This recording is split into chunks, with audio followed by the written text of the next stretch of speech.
అందరికీ నమస్కారం. ఈరోజు ఉదయం నుంచి గారా కొన్ని మీడియా ఛానల్స్లో, అదేవిధంగా పని పాట లేని తెలుగుదేశం పార్టీ సోషల్ మీడియాలో నేనేదో పారిపోవటానికి ప్రయత్నించానని చెప్పని అసత్య ప్రచారాలు ఈరోజు ఉదయం నుంచి గారా ప్రచారం చేస్తాం జరుగుతుంది. ఈరోజు పారిపోవాల్సిన అవసరం కానివ్వండి, పారిపోవాల్సిన కర్మ కానివ్వండి, నాకేమీ లేదు. అలాంటి అవసరం కూడా నాకు లేదని చెప్పి ఈరోజు ఈ యొక్క మీడియా ద్వారా మీ అందరికీ చెప్పదలుచుకున్నాను. దాదాపుగా 2 నెలల నుంచి గారా విజయవాడలో మా కార్యాలయంలో కానివ్వండి, మా వైఎస్ఆర్ కాంగ్రెస్ పార్టీ ఆఫీస్ కార్యాలయంలో కానివ్వండి, తూర్పు నియోజక ప్రజానికానికి కానివ్వండి 24 గంటలు అందుబాటులో ఉంది.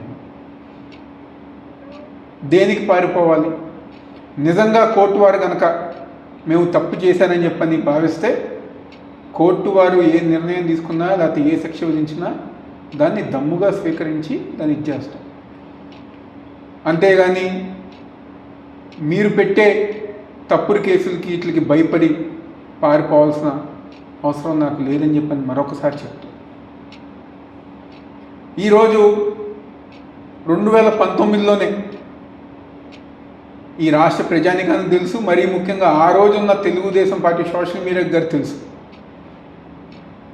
చంద్రబాబు నాయుడు గారి ఇంటి ముందు డ్రోన్ విషయం కానివ్వండి, గురజాల్లో తెలుగుదేశం పార్టీ కార్యకర్తలను పరామర్శిస్తాం కానివ్వండి, చలో ఆత్మగురు కార్యక్రమం అప్పుడు గారా మిగిలిన తెలుగుదేశం పార్టీ నాయకులకు నేనేం పారిపోలా. ఆ రోజు దమ్ముగా ధైర్యంగా వెళ్ళా, ఫేస్ చేశా. మా తండ్రి దేవినేని రాజశేఖర నెహ్రూ గారు మాకు జన్మనిస్తంతో పాటు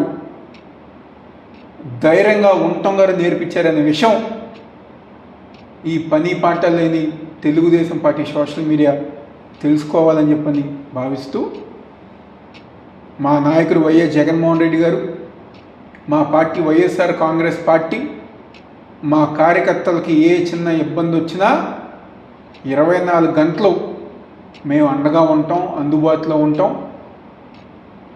పార్టీ కార్యక్రమాలన్నీ గారు ముందుకు తీసుకెళ్తామని చెప్పిన సందర్భంగా చెప్తూ, దయచేసి రాష్ట్ర ప్రజానికాన్ని, వైఎస్ఆర్ కాంగ్రెస్ పార్టీ నాయకుల్ని, కార్యకర్తల్ని ఇలాంటి అసత్య ప్రచారాలు నమ్మవద్దని చెప్పని మనస్ఫూర్తిగా కోరుకుంటున్నాను.